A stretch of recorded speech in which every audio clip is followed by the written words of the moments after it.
Geraldo, you took us to this moment. Your thoughts on these remarks and the significance of them? Well, the president was somber and obviously pleased, not exultant. He wasn't pumping his fists in the air, but clearly he was deeply affected by this. I tell you, Brett, what I was thinking about is all the GIs that I have seen in action. You know, I have pictures in my office of me standing next to GIs that are dead now in Afghanistan and in Iraq. But thinking back specifically to Afghanistan and how I came to this network really to go and cover this story, and I've been pursuing you know, every lead we could possibly find on Bin Laden, the terror mastermind who wreaked such havoc and caused such distress and cost us so much money and affected all of our lives. And now to finally hear the President of the United States confirm that not only is he dead, but he's dead at the hands of the very heroes that I have seen shedding their blood, you know, in places that are more inhospitable than the surface of the moon sometimes. This is a bookend.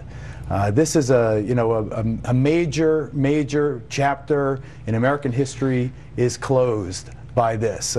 We have exacted our revenge. We have, in the Old Testament sense, taken the eye for the eye, and never was it more deserved.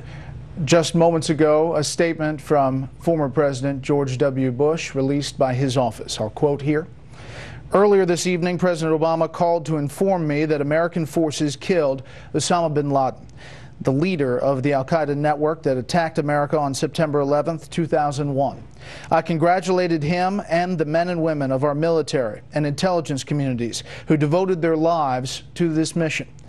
They have our everlasting gratitude. This momentous achievement marks a victory for America, for people who seek peace around the world, and for all those who lost loved ones on September 11th, 2001. The fight against terror goes on, but tonight America has sent an unmistakable message.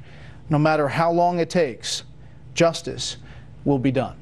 Former President George W. Bush. Greta, your thoughts? You know, it was very presidential. Of course, he is the president. I would have loved to have had a news conference because there's so many details I want to know. I want to know about his call, the inside story to President George W. Bush, because this is obviously very important to President George W. Bush since the war started. 9/11 happened under his watch. President Bill Clinton has also responded. I suppose we'll get more statements tomorrow, but I thought that I thought it was a good statement that he made tonight. It's almost like an AP, you know, just the facts. He just told us the facts because he is very mindful that this has huge consequences, potential consequences around the world as other nations listen to exactly what he has to say. We don't know about the followers of al-Qaeda. We don't know about al-Zawahiri, the number 2. Where is he? Did he get hit as well? We don't have any of that information. We'll get all that tomorrow. But this, I thought the president came out and made a strong, brief statement. I thought that the nod to President Bush by reference to President Bush was a very important one.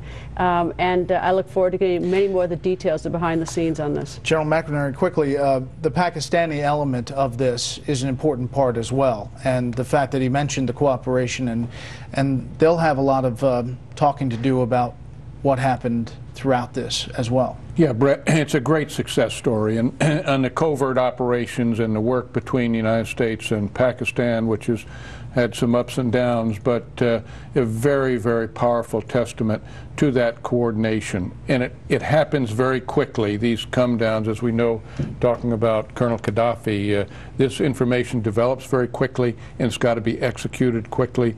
We'd all like to know the details, but if we learn the details, then other people learn the details. So the full story will take Bob Woodward's next book, I think. We'll try here. How about that? Yeah, let's try here. We'll do better. Greg Palcott is here with a look at the end of the world's #1 terror master, Osama Bin Laden. He was the most hunted and arguably hated person in the century, his face consequently one of the most recognized around the world. Accused of masterminding the 9/11 attacks on the U.S. and numerous other terrorist outrages, Osama bin Laden topped the FBI's most wanted list for more than a decade. The $25 million offered as reward for his capture, the highest bounty in U.S. history. Bin Laden became the face of America's war on terror as authorities sought to bring to justice those responsible for the attacks that killed nearly 3,000 civilians on September 11. We'll get him running. We'll smoke him out of his cave. And we'll get him eventually. Despite that pledge, the al-Qaeda leader proved elusive. He vanished before U.S. Special Forces and their Afghan allies could overrun his mountainous hideout.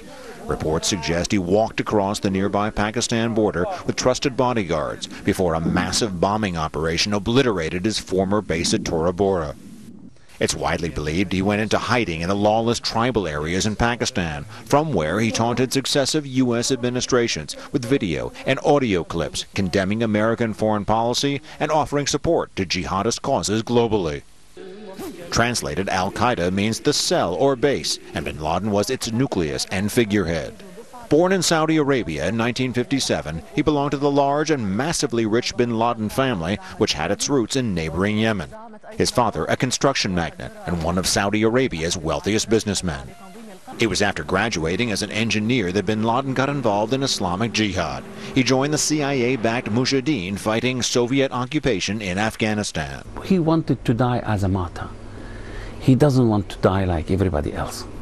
And he loved the fighting and, you know, that military atmosphere. He enjoyed during when he was one of the Mujahideen. Initially, bin Laden used his wealth and family connections to provide logistics support, building accommodation and training facilities for thousands of foreign Muslims that flocked to the Afghan resistance movement. Along the way, he forged close ties with numerous militant groups, including Egyptian Islamic Jihad, led by Ayman al-Zawahiri. It was with this religious fundamentalist that he created al-Qaeda in 1988, a vehicle to channel funds and fighters into Muslim struggles. I believe Dr. Ayman al-Zawahiri, his deputy, played a major role in transforming the image of Osama Bin Laden, the character of Osama Bin Laden. He gives him the vision which he lacked. Osama Bin Laden, in the beginning, he was concentrating on kicking the American out of Saudi Arabia, Arabian Peninsula. He never actually looked beyond that. But Ayman al-Zawahiri, because he is a shrewd politician, I believe he influenced Osama Bin Laden to enlarge his vision, to look beyond the borders of Saudi Arabia. So that's why he managed to globalize al-Qaeda. Al-Qaeda quickly morphed from a logistics hub into the philosophical nerve center for holy war. Prominent in its sights, the Saudi royal family and the arch-infidel, America. Bin Laden's hostility towards Saudi's rulers stemmed from them agreeing to allow American troops to be stationed there before the first Gulf War in 1991. Less than a year after that war ended, a bomb ripped through a Yemen hotel. The device intended for U.S. soldiers killed innocent tourists. It was the first terror attack linked to bin Laden and al-Qaeda. 2 months later, Muslim fundamentalists attempted to blow up the World Trade Center in New York. U.S. intelligence reports said bin Laden, financing terror training camps in Sudan at the time, had ties to the key suspect in the Trade Center bombing. In 1996, under pressure from the U.S., Sudan expelled bin Laden. He returned to Afghanistan, where he issued a fatwa urging Muslims to drive American troops out of the Arabian Peninsula. That year, a truck bomb destroyed Khobar Towers, a U.S. military barracks in Saudi Arabia. 19 American servicemen were killed. In 1998, bin Laden extended his declaration of jihad to killing all Americans anywhere in the world. That year, simultaneous explosions devastated the U.S. embassies in Kenya and Tanzania. The death toll was massive. An outraged U.S. President Bill Clinton ordered cruise missile strikes against bin Laden's suspected training camps in Afghanistan and a pharmaceuticals plant near Khartoum reportedly linked to the production of chemical weapons for bin Laden. It didn't stop the attacks. In 2000, a dinghy packed with explosives rammed the Navy destroyer USS Cole, killing 17 sailors.